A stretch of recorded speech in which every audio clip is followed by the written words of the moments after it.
I'm not sure if there is a Guinness World Record for the most remote seat in the world, but if there is, then there's something up there in those hills that I think is going to be a contender for the prize.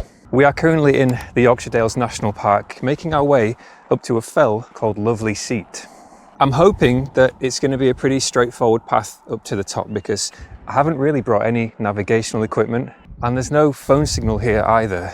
Not only that, I've made a mistake that I don't usually make because ordinarily on these trips, I'll always text at least one person with my location and my travel plans for the day. And for some reason today, I just forgot to do it. It's not as if a lot of these hikes are super dangerous or anything like that, but when you're in a remote place and you're by yourself, a simple mistake, a rolled ankle, something like that, can end up causing a lot of problems. But mistakes happen sometimes. I'm going to be very careful today, and I'm sure everything's going to be fine. So come along with me and let's explore just a little bit of the Yorkshire Dales National Park. Hopefully we're going to find a chair at the top of this hill, and most importantly, we're going to test it out and see, is it comfortable? So let's go and see what we can find. Now thankfully on the top of my microphone, you can probably see it here, is this little furry thing.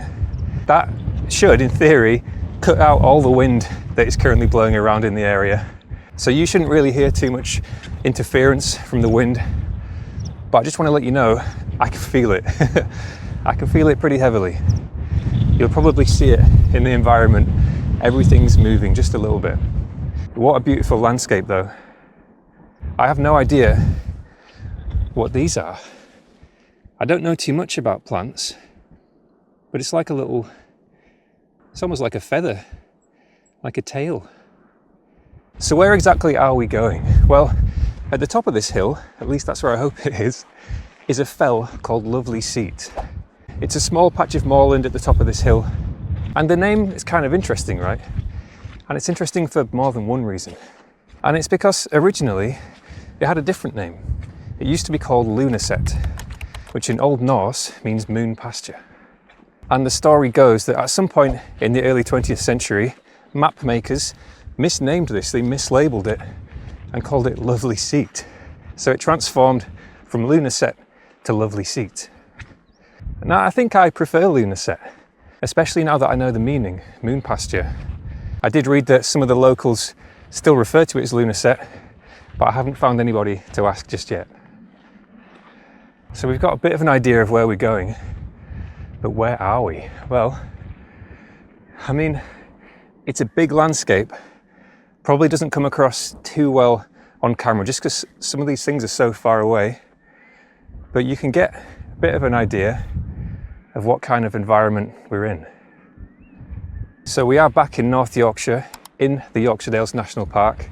This is one of the UK's 15 national parks. I don't know all of the other 14 actually. That would be a good pub quiz question, I feel like. I do know that the first ever designated national park in the UK was the Peak District in South Yorkshire.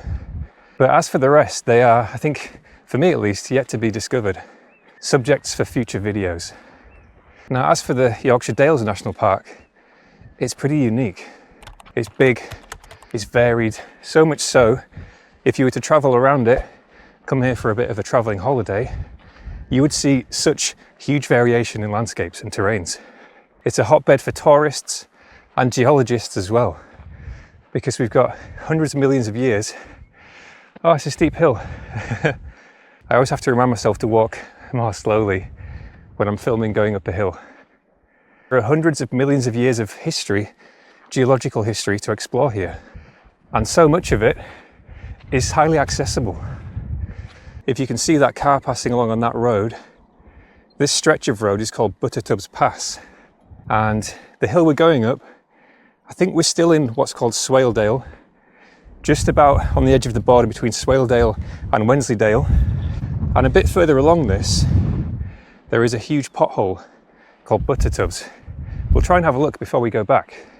And it's one of a great many potholes, cave entrances in the Yorkshire Dales. And in fact, I think I read that the Yorkshire Dales National Park is home to around 50% of Britain's known caves. That's a lot of caves. Now, roughly speaking, I assume we're just heading for the peak. I know it looks a bit stupid and sounds stupid, but I genuinely don't know aside from that. What we are going to look out for is things like this. We're going to see stacks of stones probably at 1 or 2 points on this adventure, and they're called cairns, C-A-I-R-N-S. Quite often you'll see them big permanent structures, or at least semi-permanent, and they're built as waypoints. But they are sometimes as well constructed as monuments. And I think we're going to see one at the top of this hill, either next to or nearby to the seat. I hope for your sake this video isn't just full of my heavy breathing. It's also one of those days where it's kind of chilly, and then as soon as you start walking uphill, you feel about 200 degrees. Now, on the subject of national parks, Britain's national parks are a little bit different to some you might find overseas. And it's because places like this, the Yorkshire Dales National Park, are still active areas. They're living, working areas. There's somewhere over 20,000 people living in the Yorkshire Dales National Park, and it's been inhabited by humans for over 12,000 years. So we're a pretty recent addition, but you can definitely see that we've been here, because it's full of farmhouses, miles and miles of dry stone wall, quarries, you name it. This is a particularly steep stretch. We're getting quite high up though. Now, as I mentioned, I think we're still technically in Swaledale, up on the high hills of Swaledale, and just over in that direction, a bit further, we get into Wensleydale. But to be honest, the boundaries were a bit confusing. Couldn't quite find any detailed markers of where they start and end. And that's something that's coming up more and more often in these videos recently, specifically marker boundaries. It's not always easy to pin them down. They change frequently. Well, not frequently, but they change every now and then, as has happened with the boundaries of this whole national park over the years. It's now so big that within its official boundary, it's predominantly Yorkshire, but also Cumbria and a small part of Lancashire. So you could technically be standing in Lancashire, but also inside the Yorkshire Dales National Park. A little bit weird. Must be getting close-ish. In my head, just over the brow of this hill, there is a throne made of stones. But I'm also prepared to get over this and see another big hill. It does happen. Now, Lovely Seat is actually part of a number of walking routes in the area, some of them very long. You can spend multiple days on certain routes around here, and plenty of people do it. They travel to this region specifically to hike these long multi-day paths. Okay, I need to get to the top of this hill before I can carry on talking. It's too steep to do both. I'll be back with you in a second. I thought I was in good shape. Apparently I'm not. Not according to this hill. I can see something promising in the distance though. That looks maybe chair-like. Now, before that hill chose to humiliate my fitness levels, I think I was trying to tell you a little bit about Swaledale and Wensleydale. There are a number of dales in this area. Wensleydale probably most famous outside of the immediate area for its cheeses, not least thanks to the legends Wallace and Gromit. And it is true, there is fantastic cheese there. Other things as well though, plenty to see and explore. Swaledale also has a lot to offer, but maybe a bit lighter on the international cultural references. I'll happily be corrected on that, maybe there's something I don't know about. Home to the River Swale, one of the fastest rising flood rivers in England. And, if I've got my boundaries right, Lovely Seat. I think this is it, you know. I think this is it. Now, I've actually picked the shortest route here. Not because I'm lazy. Maybe I am a bit lazy. But that's not today's excuse. Ooh. I mean, oh, it used to be connected. I might just walk over this instead. But no, I chose this route mainly just for practical reasons, because the nearby village of Hawes, that's H-A-W-E-S, not the other spelling, is a great starting point for this route, but it's a much longer circular, and I don't live very close to here, so that will just be a little bit too long for the day. So from that roadside lay-by, where we started the video, I think it's only about half a mile up here, which if anything feels like a bit of a cop-out. I do like to travel in these videos, but at the same time it's good to know that there's a semi-accessible route here in case you want to visit but don't want to go 10 miles on foot. Here we go, the throne of stones. It's looking pretty good. Now I did try and find out, of course, who made this, when they made it. I couldn't find any stories. I looked through like big sources, through social media. Maybe I just did a bad job, but I couldn't find any legitimate information that gave me names, dates, stories, nothing.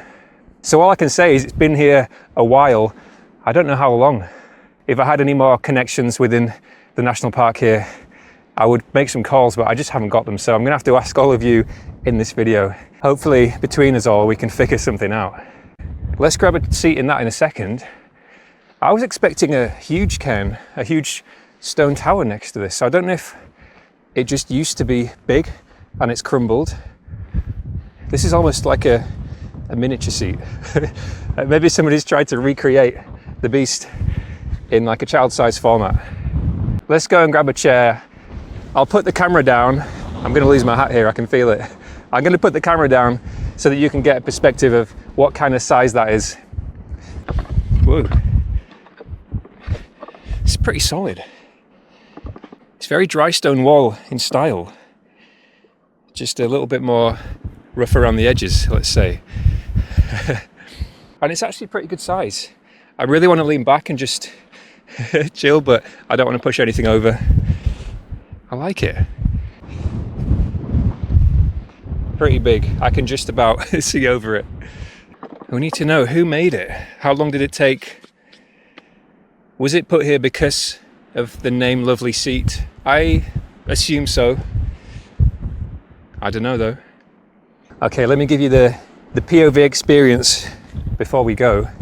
You can maybe get a little bit of a feel for what it's like to sit in the chair. This is the view you get. It's a pretty good view, to be fair.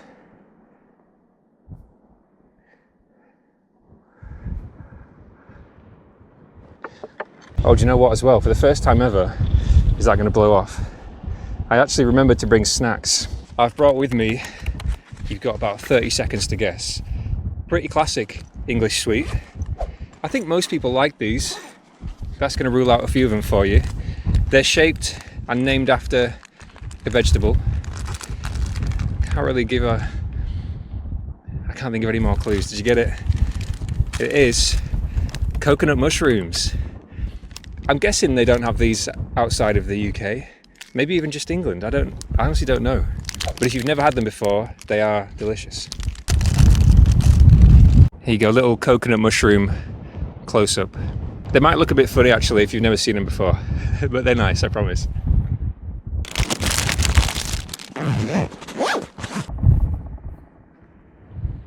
We are fueled up. The mushrooms have been consumed. Coconut mushrooms. Legal mushrooms. Somebody's out for a windy flight today.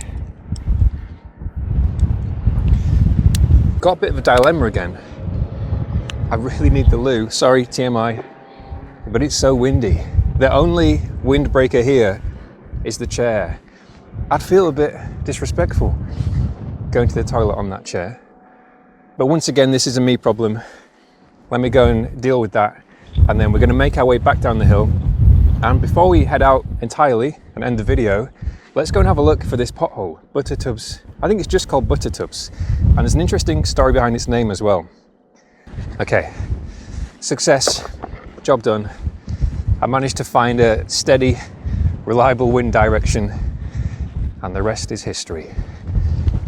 Now, if you were going to do this longer hiking route, starting or going to Hawes, you just carry on straight down here.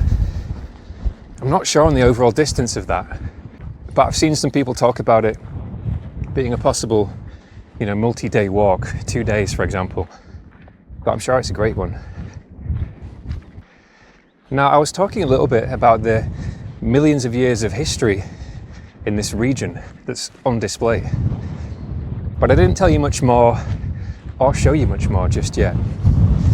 We will get a glimpse when we check out this pothole down here. But the Dales is so vast and varied. It's the kind of place that needs to be explored and digested piece by piece. So we started today with a little slice of the modern Dales, the man-made chair at the top of the Lunacet, aka lovely seat. But in future videos on this channel, we will be going back in time in the same national park and in other national parks hopefully, and exploring a little bit more about what things were like in the past. I don't know if you can hear that bird in the microphone. He's blending into the ground, but it's straight ahead there. Not sure who's calling out for. I keep seeing patches of sunlight on the distant hills, but it just hasn't quite made it to where I am for quite a while now. Wouldn't mind some. Okay, let's fast forward to Buttertubs, and then I want to chat with you as well about giveaways. All right, now Buttertubs is only a few minutes down the road. We could walk it, but there is some parking space available there, so quick teensy drive, and then we'll see what the deal is, see what's going on. We do need to be a little bit careful on this road. As you can see, it's pretty rural. We are in the countryside, and there are a lot of sheep around. So you don't want somebody, you know, running in front, running out into the road. And I think it's just over this bend. It is a pretty incredible place to drive through. This stretch of road is actually quite well known, and you can sort of see why. I imagine there's been a few accidents here over the years as well, but the views are incredible. Okay, I've just driven straight past all the parking spaces. It's not really the best place to turn, to be honest.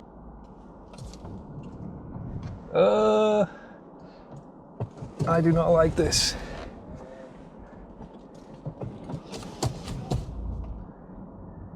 Oh my God.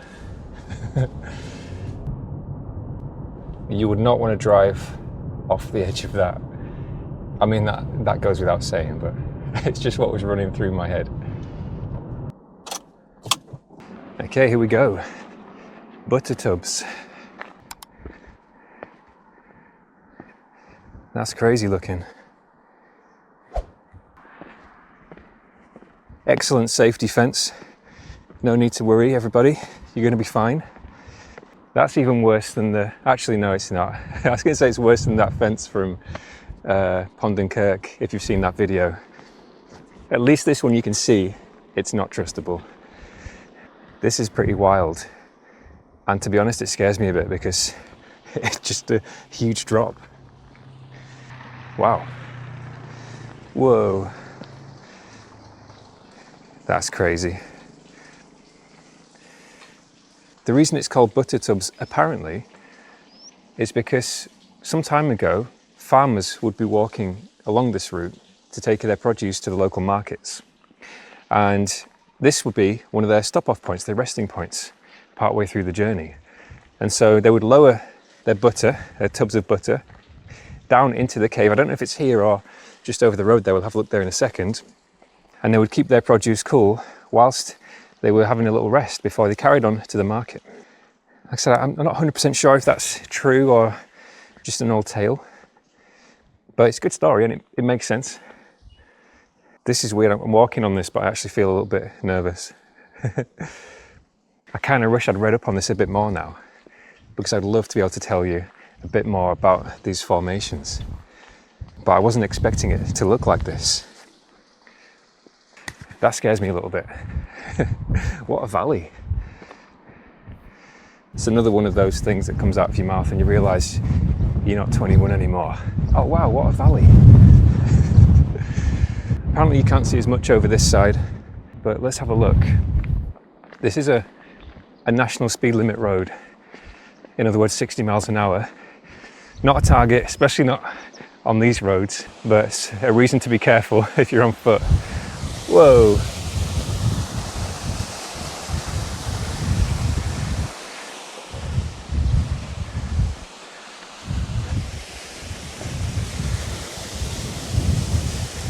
Okay, that's pretty amazing.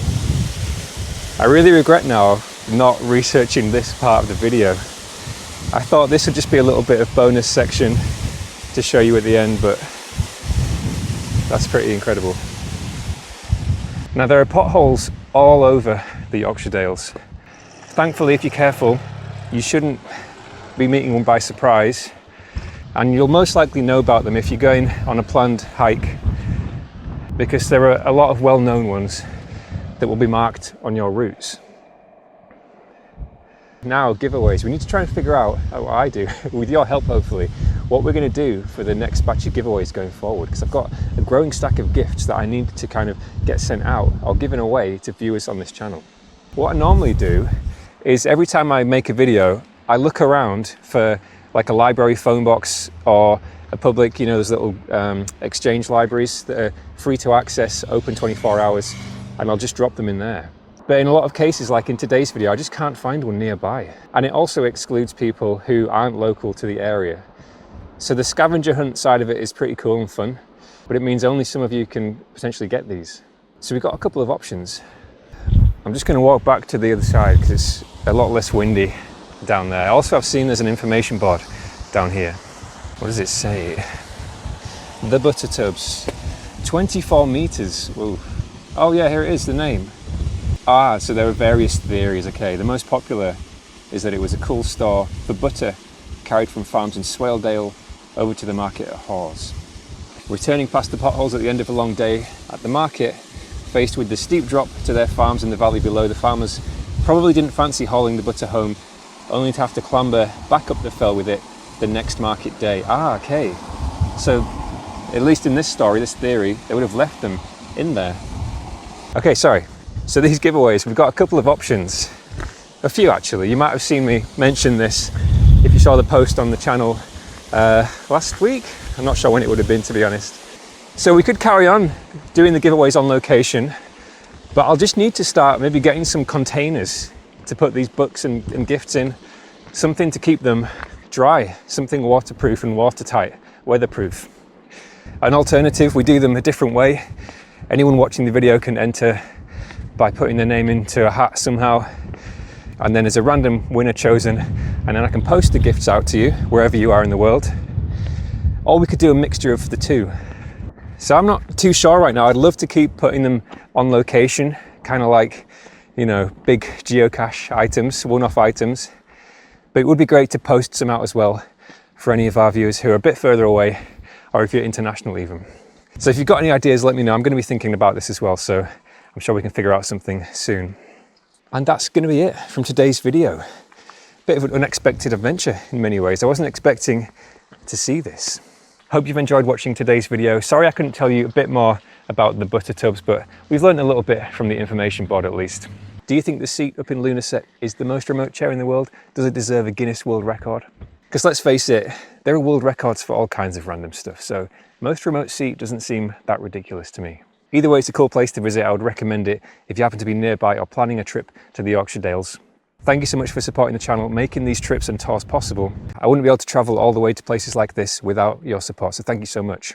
If you want to see more from the Yorkshire Dales or any other national parks, let me know in the comments because we've got plenty more trips on the way soon. So fingers crossed, I'll see you next time.